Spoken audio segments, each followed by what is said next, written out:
ബഹുമാനപ്പെട്ട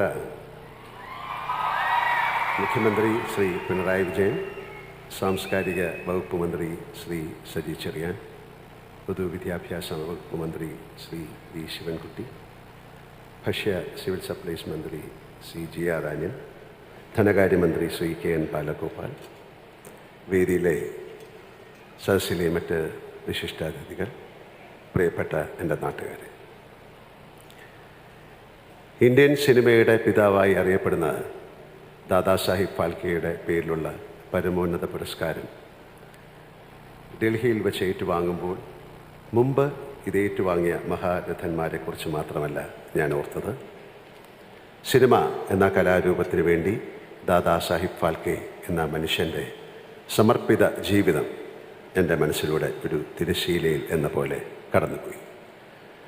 മുംബൈയിലെ പ്രശസ്തമായ JJ സ്കൂൾ ഓഫ് ആർട്സിലെ ചിത്രകലാ വിദ്യാർത്ഥിയിൽ നിന്നും തുടങ്ങി രാജാ ഹരിചന്ദ്ര എന്ന സിനിമയിലേക്ക് അദ്ദേഹം നടന്ന് തീർത്ത ദൂരങ്ങൾ, പഠനങ്ങൾ, പരീക്ഷണങ്ങൾ, അധ്വാനങ്ങൾ, സ്വപ്നത്തെ വേട്ടയാടിപ്പിടിക്കുന്ന ഒരു മനസ്സിൻ്റെ ആവേഗങ്ങൾ, അത് മനസ്സിലാക്കിയപ്പോൾ സിനിമയിൽ പ്രവർത്തിക്കുന്ന ഒരാളെന്ന നിലയിൽ എൻ്റെ ശിരസ് ഈ ഭൂമിയോളം കുനിഞ്ഞു.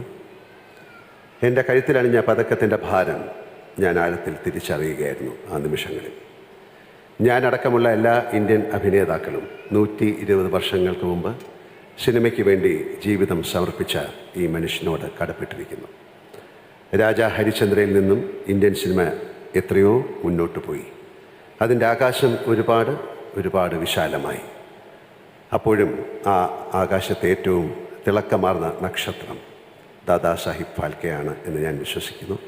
അത് വിദൂര നക്ഷത്രത്തെ ഞാൻ വണങ്ങുന്നു. ഡൽഹിയിൽ വെച്ച് അതിവിശിഷ്ടമായ ദാദാ സാഹിബ് ഫാൽക്കെ പുരസ്കാരം വാങ്ങിയ നിമിഷത്തെക്കാൾ ഏറിയ വൈകാരിക ഭാരത്തോടെയാണ് ഞാൻ നിങ്ങൾക്ക് മുന്നിൽ നിൽക്കുന്നത്.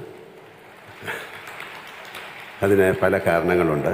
ഇത് ഞാൻ ജനിച്ചു വളർന്ന് കൗമാരവും യൗവനവും ചെലവഴിച്ച മണ്ണാണ്. എൻ്റെ അമ്മയും അച്ഛനും എൻ്റെ ജ്യേഷ്ഠനും ജീവിച്ച ഇടമാണ്. ജീവിതത്തിൻ്റെ സങ്കീർണതകളൊന്നും അറിയാതെ അവർക്കൊപ്പം ഞാൻ പാർത്ത നാടാണ്. ഇവിടുത്തെ കാറ്റും മരങ്ങളും വഴികളും പഴയ പല കെട്ടിടങ്ങളും എൻ്റെ ഓർമ്മകളുടെയും ആത്മാവിൻ്റെയും ഭാഗമാണ്. എനിക്ക് ഈ സ്വീകരണം നൽകുന്നത് എന്നെ ഈ കാണുന്ന ഞാനാക്കി മാറ്റിയ കേരളവും മലയാളികളും അവർ തിരഞ്ഞെടുത്ത സർക്കാരുമാണ്. ഇക്കാരണങ്ങൾ കൊണ്ടെല്ലാം അനുഭവിക്കുന്ന വൈകാരിക ഭാരത്തെ മറച്ചു പിടിക്കാൻ കാലങ്ങളായി ഞാൻ ആർജിച്ച അഭിനയശേഷിക്ക് സാധിക്കുന്നില്ല.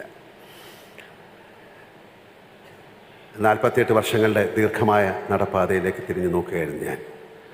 സിനിമ എന്ന സങ്കീർണ കലാരൂപത്തെക്കുറിച്ച് യാതൊന്നും അറിയാതെ ഈ നഗരത്തിൻ്റെ വഴിയോരങ്ങളിൽ വെച്ച് ഞങ്ങൾ കുറച്ച് സുഹൃത്തുക്കൾ ഒരു സിനിമ എടുക്കാൻ ധൈര്യപ്പെട്ടു എന്നോർക്കുമ്പോൾ ഇപ്പോഴെനിക്ക് ഭയം തോന്നുന്നു. അതിൻ്റെ ജോലികൾക്കായി ഈ നഗരത്തിൽ നിന്നും ട്രെയിൻ കയറി ഞങ്ങൾ മദ്രാസിലേക്ക് പോയി. മദ്രാസിയിലെ സിനിമ സ്റ്റുഡിയോകളിൽ ചുറ്റിത്തിരിഞ്ഞു. ഞാൻ ഒട്ടും ആഗ്രഹിക്കാതെ അവിടെ വെച്ച് എൻ്റെ സുഹൃത്തുക്കൾ എൻ്റെ ഫോട്ടോ എടുത്ത് പാച്ചിക്ക എന്ന് ഞങ്ങൾ വിളിക്കുന്ന എൻ്റെ പ്രിയപ്പെട്ട ഫാസിലിനെ അയച്ചു കൊടുത്തു. അങ്ങനെ ഞാൻ മഞ്ഞിൽ വിരിഞ്ഞ പൂക്കളിലെ നരേന്ദ്രനായി ക്യാമറയ്ക്ക് മുന്നിൽ നിന്നു. 48 വർഷങ്ങൾ. ഇങ്ങോട്ട് വരുന്നതിൻ്റെ തൊട്ട് മുന്നേയും ഞാൻ ക്യാമറയ്ക്ക് മുന്നിലായിരുന്നു. എൻ്റെ മുഖത്ത് ദൃശ്യം എന്ന സിനിമയിലെ കഥാപാത്രത്തിൻ്റെ ഛായമുണ്ടായിരുന്നു. അതോർക്കുമ്പോൾ വിധി ഏതൊക്കെ വഴിയിലൂടെയാണ് എന്നെ നടത്തിക്കൊണ്ടു പോകുന്നത് എന്നോർത്ത് വിസ്മയിച്ചു പോകുന്നു. അഭിനയകാലത്തെ ഒരു മഹാനദിയായി സങ്കല്പിച്ചാൽ തീരത്തെ മരശിലയിൽ നിന്നും അതിലേക്ക് വീണ ഒരു ഇലയാണ് ഞാൻ. ഒഴുക്കിൽ മുങ്ങിപ്പോകുമ്പോഴെല്ലാം ആ ഇലയെ ഏതൊക്കെയോ കൈകൾ വന്ന് താങ്ങി. പ്രതിഭയുടെ കയ്യൊപ്പുള്ള കൈകളായിരുന്നു അവയെല്ലാം. വലിയ എഴുത്തുകാർ, സംവിധായകർ, നിർമ്മാതാക്കൾ, ഛായാഗ്രാഹകന്മാർ, എൻ്റെ മുഖത്ത് ചായം തേച്ചവർ, കഥാപാത്രങ്ങളിലേക്ക് വെളിച്ചമടിച്ചവർ, ശിക്ഷിതനായ ഞാൻ ചെയ്തതെല്ലാം മടുപ്പില്ലാതെ കണ്ടിരുന്ന എൻ്റെ പ്രിയപ്പെട്ട മലയാളികൾ. ഇത് തന്നെയാണോ എൻ്റെ തൊഴിൽ എന്നാലോചിക്കുമ്പോഴെല്ലാം ലാലേട്ട എന്ന സ്നേഹത്തോടെ എന്നെ വിളിച്ചുണർത്തിയത്. ഇപ്പോഴും ഞാൻ ആ മഹാനദിയുടെ പ്രവാഹത്തിലാണ്. മുങ്ങിപ്പോകുമ്പോഴെല്ലാം ആരൊക്കെയോ എന്നെ പിടിച്ചുയർത്തുന്നു. ഇനിയും ഒഴുകൂ എന്ന് പറയുന്നു. നന്ദി ആരോട് ഞാൻ ചൊല്ലേണ്ടു.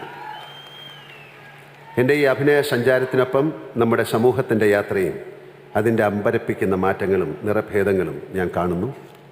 നമ്മളെത്ര മാറി നമ്മുടെ വേഷം, ഭാഷ, ബന്ധങ്ങൾ, രുചി, സ്വപ്നങ്ങൾ, ആസ്വാദനശീലങ്ങൾ, സാമ്പത്തിക അവസ്ഥ, സാംസ്കാരിക സമീപനങ്ങൾ, പ്രണയസങ്കല്പങ്ങൾ, രാഷ്ട്രീയം, ജീവിതശൈലികൾ എല്ലാം എത്രയോ മാറി. നിലക്കടല കുറിച്ച് കൊട്ടകയുടെ ഉഷ്ണത്തിൽ വെന്തിരുന്ന് സിനിമകൾ കണ്ട നാം ഇപ്പോൾ മൾട്ടിപ്ലക്സിൻ്റെ തണുപ്പിൽ മലർന്ന് കിടന്നുകൊണ്ടുവരെ സിനിമ കാണുന്നു. സ്കൂൾ ബെഞ്ചിൽ തൊട്ടടുത്തിരിക്കുന്നവർ മാത്രമല്ല ഇന്ന് നമ്മുടെ കുട്ടികളുടെ സുഹൃത്തുക്കൾ. ആഗോള സൗഹൃദമാണ് അവർ ആഘോഷിക്കുന്നത്. എല്ലാ കലാരൂപങ്ങളും കാലത്തിനനുസരിച്ച് പുതിയതായി. സിനിമയുടെ ആഖ്യാനം അപ്പടി മാറി, സാങ്കേതികത മാറി. ഈ മാറ്റത്തിനെല്ലാം നടുവിലൂടെയാണ് ഞാൻ എൻ്റെ യാത്ര നടത്തിയത് എന്നോർക്കുമ്പോൾ ഏതോ ഒരു അജ്ഞാത ശക്തിയുടെ അനുഗ്രഹവും കരുതലും എനിക്ക് അനുഭവപ്പെടുന്നു. അതിനെ എന്ത് പേരിട്ട് വിളിക്കണമെന്ന് പോലും എനിക്കറിയില്ല. ആ ശക്തിയില്ലെങ്കിൽ ഇത്രയും കാലം ഇങ്ങനെ തുടരാൻ എനിക്ക് സാധിക്കില്ലായിരുന്നു എന്ന് ഞാൻ വിനീതമായി തിരിച്ചറിയുന്നു. ദീർഘകാലം അഭിനേതാക്കളായി ജീവിച്ചവരെല്ലാം പ്രാർത്ഥിക്കുന്ന ഒരു കാര്യമുണ്ട് എന്ന് ഞാൻ വിശ്വസിക്കുന്നു. കണ്ട് മനുഷ്യർക്ക് മടുക്കുന്ന കാലം വരെ എന്നെ ഇരുത്തരുത് എന്നാണ്. പ്രേക്ഷകർ ആ മടുപ്പിൽ നിന്നും അഭിനേതാക്കളെ രക്ഷിക്കുന്ന കവചം കഥാപാത്രങ്ങളാണ്. ആ കഥാപാത്രങ്ങളെ സൃഷ്ടിക്കുന്നത് എഴുത്തുകാരാണ്. അതിനെ സംവിധാനം ചെയ്ത് ഒരുക്കുന്ന സംവിധായകരാണ്. പകർത്തുന്ന ഛായാഗ്രാഹകനാണ്. അഭിനേതാവ് ഒരു പിടി കളിമണ്ണ് മാത്രമാണ്. പ്രതിഭകളുടെ കൈ സ്പർശിക്കുമ്പോൾ അതിന് വ്യത്യസ്ത രൂപങ്ങൾ ലഭിക്കുന്നു. ആ രൂപം ജനങ്ങൾക്ക് ഇഷ്ടപ്പെടണമേ എന്ന് പ്രാർത്ഥിച്ചുകൊണ്ട് അഭിനേതാവ് തൻ്റെ കർമ്മം നിർവഹിക്കുന്നു. ഏത് കലാകാരനും എന്ന പോലെ ജീവിതത്തിലും കരിയറിലും ഉയർച്ചകളും താഴ്ചകളും എനിക്കുണ്ടായിട്ടുണ്ട്. വാനോളം പ്രശംസയും പാതാളത്തോളം താഴ്ത്തുന്ന പഴിയും വിമർശനങ്ങളും ശകാരങ്ങളും ഞാനും അനുഭവിച്ചിട്ടുണ്ട്. രണ്ടിനെയും ഞാൻ സമഭാവത്തോടെ തന്നെയാണ് കാണുന്നത്. മോഹൻലാൽ അനായാസമായി അഭിനയിക്കുന്നുവെന്ന് പലരും പറയാറുണ്ട്. എനിക്ക് അഭിനയം അനായാസമായ ഒരു കാര്യമല്ല എന്നതാണ് സത്യം. ഒരു കഥാപാത്രത്തിൽ നിന്ന് മറ്റൊന്നിലേക്ക് മാറുമ്പോൾ ദൈവമേ എന്ന് മനസ്സിൽ വിളിച്ചുകൊണ്ട് മാത്രമേ ഞാനിപ്പോഴും ക്യാമറയ്ക്ക് മുന്നിലേക്ക് ചെല്ലാറുള്ളൂ. എനിക്കിത് ചെയ്യാൻ സാധിക്കണമേ എന്ന പ്രാർത്ഥന എപ്പോഴും മനസ്സിലുണ്ടാകാറുണ്ട്. കാണുന്നവർക്ക് ഞാൻ അനായാസമായി അഭിനയിക്കുന്നുവെന്ന് തോന്നുന്നുവെങ്കിൽ അത് എനിക്ക് പോലും അറിയാതെ ഇതുവരെ തിരിച്ചറിയാൻ കഴിയാത്ത ഏതോ ശക്തിയുടെ അനുഗ്രഹം കൊണ്ടാണ് സാധിക്കുന്നത്. ഈ പുരസ്കാരം ലഭിച്ചതിന് ശേഷം ഞാൻ കൊച്ചിയിലെത്തിയപ്പോൾ ജോലി തന്നെയാണ് എൻ്റെ ഈശ്വരൻ എന്ന് ഞാൻ പറഞ്ഞിരുന്നു. ഏത് കാര്യവും ഉപാസനാനിഷ്ഠമായ മനസ്സോടെ കാലങ്ങളോളം ചെയ്യുമ്പോൾ നിങ്ങൾ ആ കാര്യം തന്നെയായിത്തീരും. അതൊരു വല്ലാത്ത അവസ്ഥയാണ്. അതിലല്പം എക്സ്റ്റസി ഉണ്ട്. ഞാൻ എന്ന ഈഗോ അവിടെ ഇല്ലാതായിത്തീരുന്നു. ചെയ്യുന്ന ആ കർമ്മമായി ഞാൻ മാറുന്നു. അതിനുശേഷം ഞാനാണിത് ചെയ്തത് എന്ന അഹങ്കാരം ഉണ്ടാകുന്നില്ല. അതിൻ്റെ ഫലത്തിൽ അമിതമായി ആഹ്ലാദിക്കുകയോ ദുഃഖിക്കുകയോ ചെയ്യുന്നുമില്ല. നാം ഒരു നിമിത്തം മാത്രമായി തീരുന്ന ഉന്നതമായ ഒരു അവസ്ഥയാണത്. ജീവിതം ഒരു യജ്ഞമായി തീരുന്ന പരമമായ സ്ഥിതി. എനിക്കത് അഭിനയമാണ്. അതുകൊണ്ട് അത് തന്നെയാണ് എൻ്റെ ദൈവം. ഏത് കലാകാരനും ലഭിക്കുന്ന പുരസ്കാരങ്ങൾ ഏറ്റുവാങ്ങുന്നത് അയാളുടെ കരങ്ങളാണെങ്കിലും അത് എത്തിച്ചേരുന്നത് അയാളെ സൃഷ്ടിക്കുന്നതിൽ വലിയ പങ്ക് വഹിച്ച സമൂഹത്തിലേക്കാണ്. കാഴ്ചക്കാർ ഉണ്ടായിരുന്നില്ലെങ്കിൽ ആ കലാകാരനോ കലാകാരിയോ ഉണ്ടാകില്ലായിരുന്നു. അക്കാര്യം എല്ലാ കാലത്തും ബോധ്യമുള്ളത് കൊണ്ടാണ് എനിക്ക് ലഭിച്ച എല്ലാ പുരസ്കാരങ്ങളും മലയാളിക്കും മലയാളത്തിനും കേരളത്തിനാകെയും ലഭിച്ചവയാണ് എന്ന് ഞാൻ പറയാറുള്ളത്. ഈ പുരസ്കാരവും അങ്ങനെ തന്നെ. മഹത്തായ നിരവധി പുരസ്കാരങ്ങൾ ഇടചേർന്നിരിക്കുന്ന നമ്മുടെ സംസ്കാരത്തിൻ്റെ വിശാലമായ ഷോക്കേസിൽ എനിക്ക് ലഭിച്ച ഈ പുരസ്കാരവും ഞാൻ സമർപ്പിക്കുന്നു. ഈ സ്വീകരണത്തെ കേരളത്തിൻ്റെ സ്വീകരണമായി ഞാൻ കണക്കാക്കുന്നു.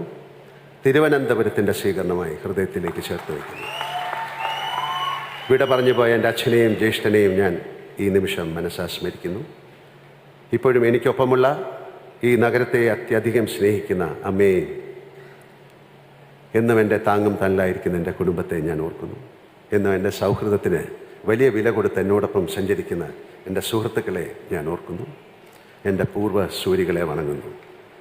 എൻ്റെ നാടിൻ്റെ മണ്ണിൽ വെച്ച് ഇത്രയും ഗംഭീരമായി സ്വീകരണമൊരുക്കിയ ബഹുമാനപ്പെട്ട മുഖ്യമന്ത്രി ശ്രീ പിണറായി വിജയൻ സാറിനോടും സാംസ്കാരിക വകുപ്പ് മന്ത്രി സജി ചെറിയാനോടും വിദ്യാഭ്യാസ മന്ത്രി ശിവൻകുട്ടി സാറിനോടും എന്നെക്കുറിച്ച് ആദ്യമായി ഒരുപക്ഷെ ഞങ്ങൾ ഒരുപാട് സദസ്സിലും എന്നെപ്പറ്റി സംസാരിച്ച അടൂർ ഗോപാലകൃഷ്ണൻ സാറിനോടും മറ്റ് ഇരിക്കുന്ന എല്ലാവരോടുമുള്ള എൻ്റെ ഹൃദയത്തിൽ നിറഞ്ഞു വരുന്ന നന്ദി ഞാൻ അറിയിക്കുന്നു. ഈ അദ്ദേഹത്തിൻ്റെ നേതൃത്വത്തിലുള്ള സർക്കാരിനോടുള്ള നന്ദി ഞാൻ അറിയിക്കുന്നു. ഈ വേദിയിൽ സന്നിഹിതരായിരിക്കുന്ന ബഹുമാനപ്പെട്ട മന്ത്രിമാർ എന്നിവർക്കും, എന്നാൽ ഇവിടെ എത്തിച്ചേരാൻ സാധിക്കാത്ത മന്ത്രിസഭയിലെ മറ്റംഗങ്ങൾക്കും, നിയമസഭാ സാമാജികർക്കും, അതുപോലെ എന്നോടുള്ള സ്നേഹം കൊണ്ട് ഇവിടെ എത്തിയ നിങ്ങൾ എല്ലാവരോടും ഞാൻ നന്ദി പറയുന്നു. എല്ലാറ്റിലുമുപരി മലയാള ഭാഷയെയും സംസ്കാരത്തെയും ഞാൻ നമസ്കരിക്കുന്നു. നന്ദി, നന്ദി, നന്ദി. ജയ് ഹിന്ദ്.